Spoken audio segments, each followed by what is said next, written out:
Fala galera, beleza?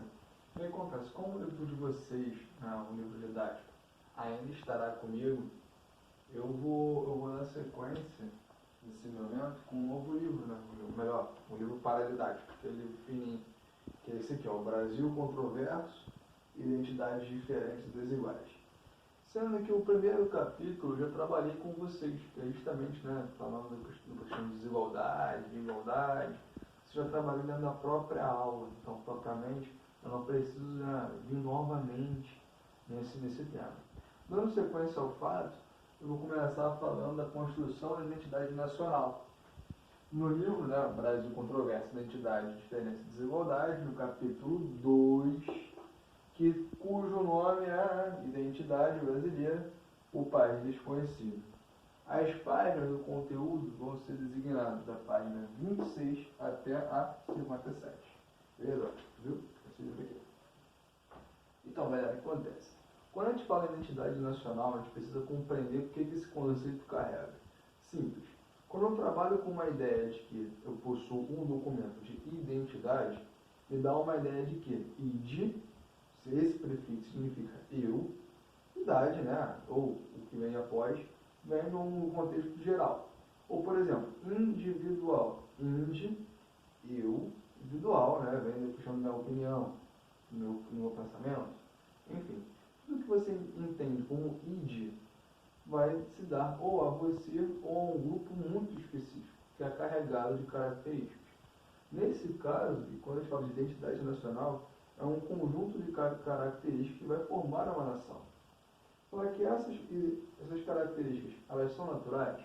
Não são. A grande maioria delas são corroboradas, elas bebem de outras fontes, ou até mesmo são construídas, como a gente vai ver nesse capítulo. Quando a gente falar para pensar nas etapas da cultura brasileira, eu vou desde o período colonial até o período republicano e até o contemporâneo, que eu posso colocar aqui. Quando eu falo a questão da colonização, é justamente com a imposição, né, com o objetivo de importar a cultura europeia. Mas o que isso significa, Murilo? Simples. Quando os portugueses chegam lá em 1500, eles não estão nem aí para o Brasil, visto que o comércio com as Índias, né, as especiarias da Índia, é muito mais lucrativo. Eles só vão se dar conta de que isso aqui realmente é vantajoso para a lógica mercantil deles só em 1530, quando há uma série de invasões, certo? A partir desse momento aqui, de 1530 para frente, há uma enxurrada de colonização na terra brasileira. O que faz com que a necessidade de importar a cultura europeia. Mas que cultura seria essa, Murilo? Que cultura europeia seria essa? Seria, por exemplo, religião, que é o catolicismo, os hábitos. Tanto que a gente vai ver que um dos grandes relatos, por exemplo, pelo Vaz Caminha, fala justamente da animalidade indígena, visto que compara os indígenas com animais por não cultuarem um Deus e tampouco ter o hábito de se vestir. Sabe? Já passado esse momento, a gente vai ver que na independência há uma tentativa experimental de fundar a cultura brasileira. Por que experimental? Porque não é nada concreto. E por que de fundar? Porque eu vou estar rompendo com o processo político. Eu vou estar deixando de ser monárquico e passando a ser independente. E esse objetivo de fundar é justamente trazer uma cultura gloriosa, um marco grandioso, que rompe com a medievalidade, que rompe com os laços passados, que tudo aquilo que corrobora, e dá acesso a um novo mundo, que seria um Brasil independente. E como que isso se dá? Por meio de livros, por meio de hinos, por meio de quadros. A gente vai ver que o quadro da independência, as imagens do Rio Ipiranga, aquilo ali foi completamente pintado, assim, para trazer uma ideia gloriosa. Porque na prática não se consolida daquela forma. Sabe? O outro ponto que é justamente que há uma outra ruptura no processo político brasileiro, que é a Constituição da República, que é a afirmação da cultura nacional. E como que vai se dar essa afirmação? Também por meio de uma nova bandeira, por meio de uma constituição, por meio da literatura. Aqui, por exemplo, eu vejo o modernismo sendo muito presente, que é uma corrente artística e literária. Aqui eu já vejo o romantismo.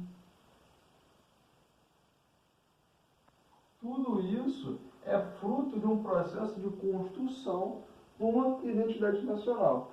Ah, Murilo, falando da colonização, falando da independência, falando do negócio na república, mas não falando da atualidade.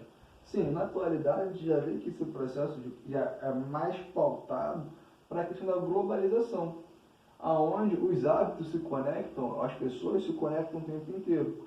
Por esse motivo, a gente não consolida ainda o estudo, porque a gente está vivendo esse processo, falta ainda embasamento, valeu? São marcas de identidade de um povo, ou seja, são características de um povo ou de uma característica de uma identidade nacional.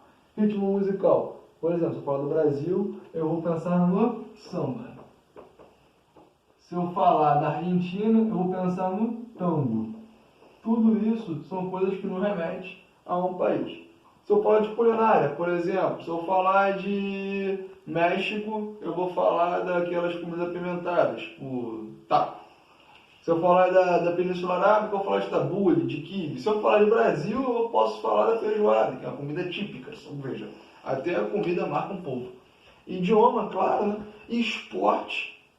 Durante muito tempo, o nosso país foi referência no futebol, assim como os Estados Unidos é referência no basquete.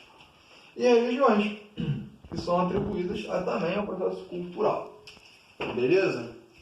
Para deixar vocês já tranquilos, já até coloquei aqui no quadro exercício, página 57, 58, 59, 60, 61. Ah, Bruno, é muita coisa. Não, não é. Cada página tem 2 questões no máximo. Valeu, galera. Espero que vocês tenham gostado. Até a próxima.